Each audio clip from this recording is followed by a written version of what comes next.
realmente uma resenha da situação política, económica e social dos últimos anos, para de alguma forma trazer essa reflexão e partilhar convosco.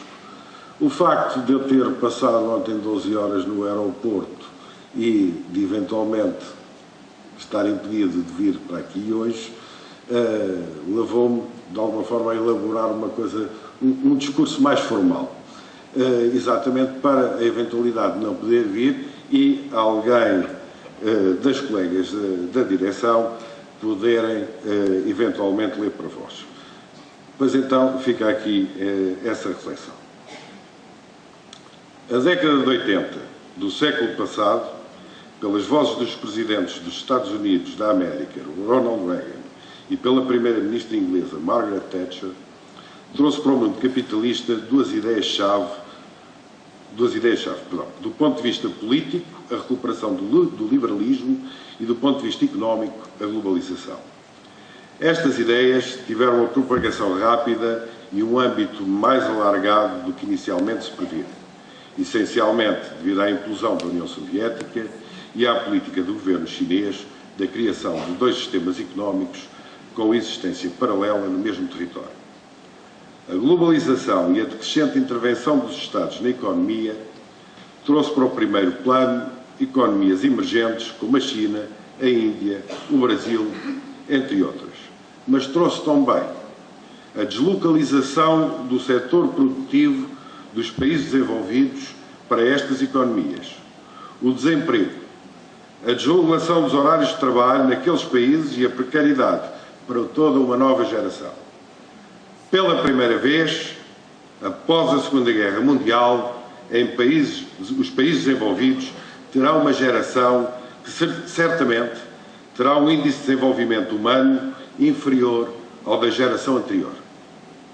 A globalização, aliada ao desenvolvimento das comunicações, trouxe também a especulação à escala mundial e a desregulação do setor financeiro, permitindo acumulações de capital a uma escala nunca vista. Fatores que abriram caminho à crise financeira iniciada em 2008 e da qual ainda hoje somos reféns. A sede de lucro fácil e rápido por parte dos investidores permitiu o aparecimento de um conjunto de gestores para a obtenção de prémios milionários e investiram milhares de milhões de euros em fundos especulativos de alto risco, levando à destruição de inúmeras instituições financeiras e de fundos de pensões dos trabalhadores, um pouco por toda a Europa, obrigando os governos europeus a intervirem com o dinheiro dos contribuintes para salvarem a banca e pagarem prestações sociais cujos fundos desapareceram pela ação imponderada e pela ganância daqueles gestores. No nosso país, a face mais visível das políticas neoliberais e dos efeitos da globalização são a destruição de uma parte significativa do aparelho produtivo, a eliminação de inúmeros direitos dos trabalhadores e a desregulação do trabalho. A precariedade constitui hoje, a par do desemprego e dos baixos salários, um dos maiores flagelos sociais do nosso país, retirando aos jovens a possibilidade de constituírem família e de projetarem o seu futuro.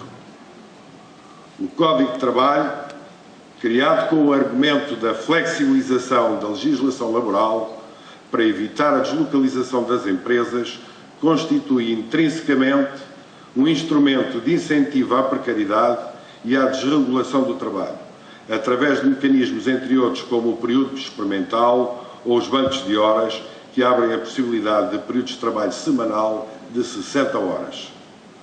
Aliás, esta apropriação do tempo de descanso e a sua transformação em tempo de trabalho representam um recuo civilizacional de extrema gravidade, pondo em causa direitos conquistados no século passado, como a semana inglesa ou a jornada de trabalho de 7 horas.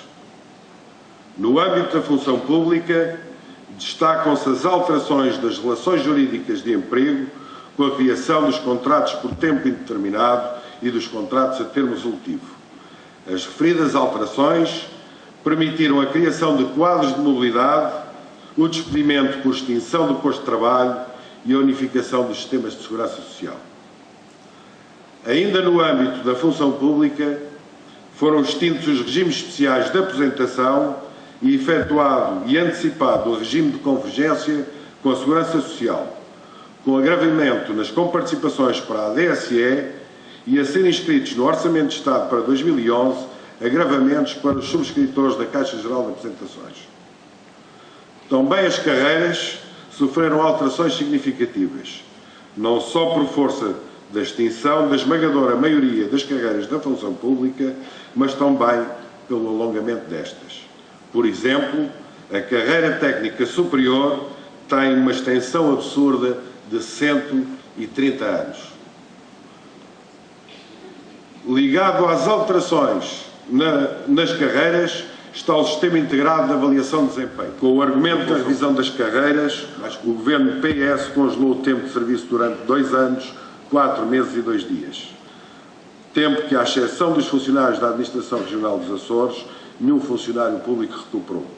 Salienta-se que esta recuperação só foi possível devido à persistência e determinada intervenção sindical, nomeadamente do SEPRA. No que concerne à educação, durante os últimos 10 anos tem sido evidente o desinvestimento do Estado na escola pública. As reduções de despesas devem-se, por um lado, ao encerramento cego das escolas do primeiro ciclo e à criação de mega-agrupamentos que atingiram o seu expoente máximo no presente ano letivo, com agrupamentos com mais de 2.000 alunos e, por outro lado, à redução da despesa com pessoal, nomeadamente com o pessoal docente, por efeito das alterações ao Estatuto da Carreira Docente. As alterações ao OECD decorrentes da publicação do Decreto-Lei nº 15/2007, de 19 de janeiro, não trouxeram apenas a divisão da carreira entre professor e professor titular e o prolongamento de uma carreira de 26 para 35 anos, dando acesso ao topo a pelo menos 2/3 dos professores. Trouxeram também alterações significativas em horários de trabalho, o conceito de horário de estabelecimento, o fim do reconhecimento do desgaste da profissão e o consequente agravamento das situações de redução da componente letiva por antiguidade. No âmbito da educação pré-escolar e do primeiro ciclo de ensino básico, o fim do regime especial de apresentação não foi acompanhado relativamente aos outros ciclos de ensino pelo mesmo regime de redução da componente letiva por antiguidade. Por via direta e indireta da aplicação do ECD, os docentes viram o seu horário de estabelecimento ser subvertido por um conjunto indeterminável de tarefas burocráticas e reuniões que prolongam a sua semana de trabalho muito para além das 35 horas.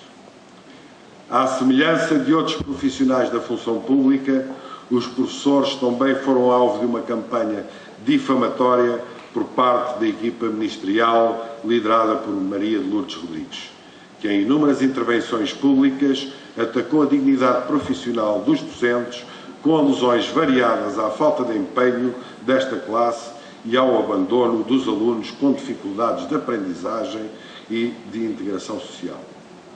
Os factos referidos foram, sem dúvida, determinantes para que milhares dos nossos colegas, só nos últimos 5 anos, tenham pedido aposentação antecipada e tenham abandonado o ativo com pensões que, na maioria dos casos, representam metade do vencimento que tinham no ativo. Estas aposentações permitiram a poupança de milhões de euros ao Orçamento de Estado e garantiram a contratação de milhares de professores desempregados. No entanto, não contribuiu para reduzir a elevada precariedade do emprego docente, uma vez que o número de docentes aposentados não se converteu em aberturas de novas vagas. Pelo contrário, o número de contratações tem crescido nos últimos 3 anos, apesar de, nesse período, ter ocorrido um concurso externo. Aliás, a promessa do anterior governo de que cada 2 funcionários públicos que saíam do sistema entrava 1, no caso dos professores, a proporção foi de 34 para 1. Para além do quadro acima exposto, o Governo volta a anunciar novas medidas que afetam diretamente os trabalhadores da administração pública. Foram já anunciados cortes nos vencimentos entre 3,5% e 10%, a juntar ao agravamento dos escalões do IRS, já verificados nos últimos meses de 2010, e às limitações nas deduções fiscais. Paralelamente, os subscritores da Caixa Geral de Apresentações verão agravados em 1% as contribuições para este organismo. Por estas vias, a maioria dos professores terá uma redução dos seus rendimentos superior a 7%. O Fundo Monetário Internacional já anunciou que o impacto destas medidas na economia do país levará inevitavelmente a um período de recessão económica, pelo menos em 2011. Curiosamente, o Governo vem desmentir o FMI, instituição a que recorre a miúdo para legitimar outras medidas. É perante este cenário, em que uma vez mais são os trabalhadores da administração pública a suportarem os custos dos erros da administração, que devemos dar um sinal claro do nosso descontentamento e da nossa revolta. Esse sinal terá de se materializar através de uma forte adesão à greve geral do dia 24 de novembro, convocado pela CGTP-IN, à qual a UGT Central se associou, convergindo as duas centrais sindicais, o que não acontecia desde 1988, numa luta que se impõe perante a ofensiva que está em marcha contra quem trabalha. Temos que dar um sinal muito claro relativamente à greve geral do próximo mês. Certamente, e eu vou depois apresentar-vos mais em concreto as medidas do Governo, mas certamente vamos ter que dar um sinal muito forte que não só repudiamos estas medidas, como também estaremos prontos para lutar, porque certamente, a par destas, virão outras, porque não há dúvida nenhuma que iremos entrar num período de recessão que, inclusivamente, pode ir muito para além de 2011.